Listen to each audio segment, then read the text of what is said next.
Nous en sommes maintenant à la cinquième et dernière capsule sur le chapitre optimisation. Je t'ai parlé dans la quatrième capsule que dans la cinquième, je te parlerai des exceptions qui pourraient arriver dans un problème d'optimisation. Donc, surtout au niveau de l'étape numéro 6, où on calcule le profit, ou en tout cas la valeur maximale ou la valeur minimale, avec nos sommets.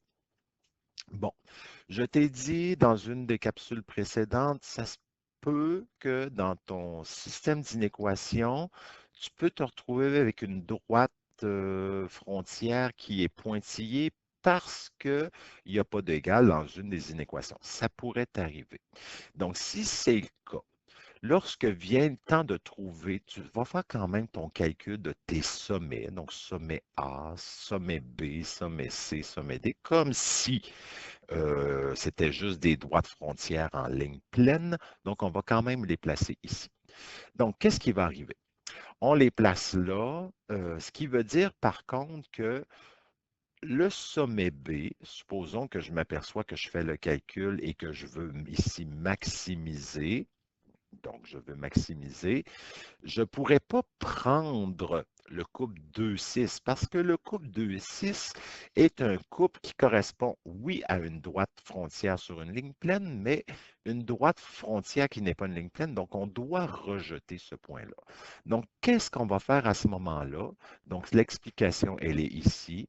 Dans le cas où un sommet est situé sur une droite frontière pointillée, que celui-ci maximise ou minimise, donc ici, je voulais avoir le maximum, donc une fonction optimisée, et conviendra de rejeter ce sommet. Donc, on ne prendra pas ce sommet-là et on devra trouver là où les coordonnées les plus proches dans le polygone de contrainte.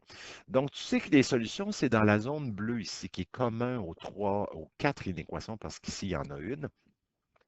Donc, à ce moment-là, ça sera d'aller chercher les points les plus proches du sommet B. Qu'est-ce qui est plus proche? Donc, j'aurai ce point-là, j'aurai celui-ci. Celui-là, je ne le prends pas parce qu'il est sur une droite pointillée, donc ce qui ferait en sorte que je ne pourrais pas plus utiliser ce point-là.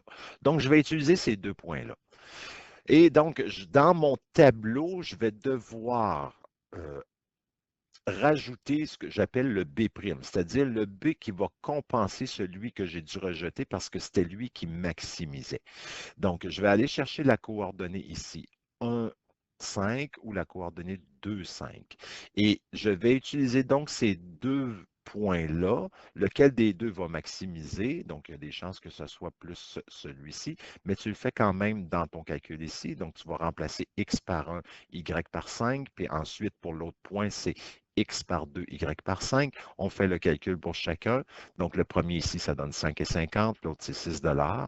Donc, finalement, ça va être le point ici, 2,5 qui va maximiser ton problème. Donc, tu ne pouvais pas accepter celui-ci parce qu'il faisait partie d'une ligne pointillée.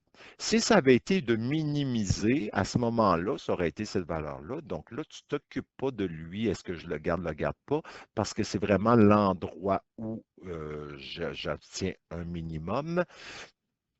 Et à ce moment-là, ben, tu n'as pas à te casser la tête à trouver le point le plus proche. Tu sais que ce point-là existe, le couple 0,3, donc il minimise, donc il fonctionne, donc il n'y a pas de problème. OK? Ici, on ne pouvait pas, par contre, ici, on se retrouve, ben, ça va être la prochaine exception, quand on se retrouve avec des nombres à virgule, alors que ici, mes variables, c'est des nombres entiers, donc il va y avoir quelque chose de particulier à ce sujet-là. Donc, une autre exception, ce sont justement des solutions entières. Donc, j'ai le même exemple que tout à l'heure. Donc, à ce moment-là, j'ai mon sommet A, B, C et D. Là, ici, je n'ai pas de ligne pointillée, donc ça veut dire que je prends mon sommet A, le B, le C, le D. Et je m'aperçois que ce qui maximise, ce ne sont pas des valeurs entières. Ça peut arriver que deux droites se rencontrent, ça ne donne pas des valeurs entières.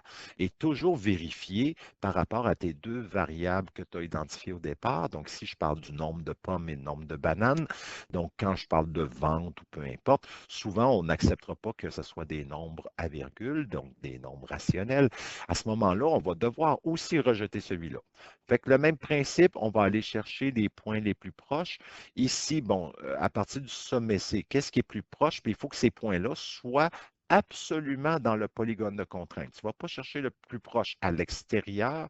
Même chose pour l'exemple numéro 1. Tu ne vas pas chercher à l'extérieur, mais toujours des points proches dans le polygone de contrainte.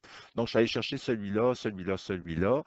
Euh, je vais toujours en chercher au moins 2 ou 3 pour m'assurer que je vais tomber sur le bon parce que ça se pourrait que ce soit lui, que ça se pourrait que ce soit lui, bon, dépendamment de la fonction à optimiser.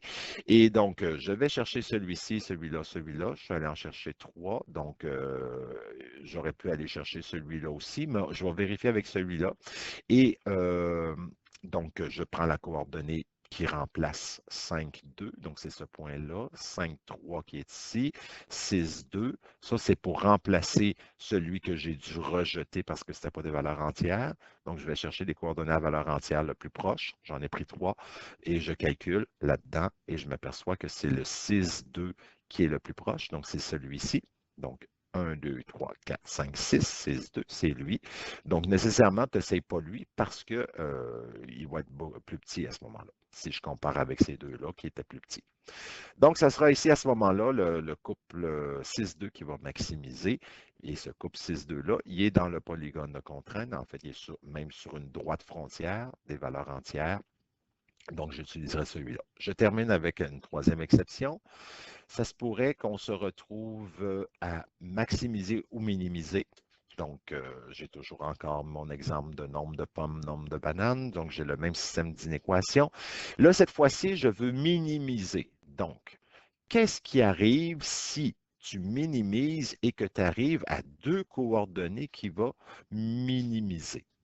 Donc, à ce moment-là, je vais analyser ce que j'ai trouvé là. Donc, je vais regarder mes deux points qui minimisent. Ça minimise pour 12 pour le point C et ça minimise pour 12 le point D. Donc, C et D, ça minimise. Donc, qu'est-ce que ça veut dire à ce moment-là? C'est que ce sont tous les points de cette droite-là qui vont minimiser. Ça va être la solution, ça va être tous les points sur la droite CD. Donc, que tu prennes ce point-là, ce point-là, ce point-là, ou lui, qui arrive juste ou pas juste, quand tu vas le rentrer dans ta fonction à optimiser, tu vas t'apercevoir que ça donne toujours 12. Donc, tous les points vont te donner ici 12 dollars. Donc, ta réponse, ce sera tous les points sur CD si X et Y n'exigent pas des valeurs entières. Donc, ça, c'est une première solution. Mais comme ici, ça exige des valeurs entières, je parle du nombre de pommes et du nombre de bananes, à ce moment-là, sur la droite, je vais aller chercher que les points qui arrivent avec des valeurs entières. Donc, j'aurai le point D et le point qui est situé ici. Donc, ce serait la coordonnée 0,3. 4,2 qui exige des valeurs entières. Donc, ma solution ici, qu'est-ce qui va minimiser? J'ai ces deux valeurs-là. Celle-ci, je ne peux pas la conserver comme valeur, le point C, parce que je n'arrive pas à des valeurs entières. Donc, voilà pour les exceptions. Donc, réécoute la capsule si tu n'es pas sûr.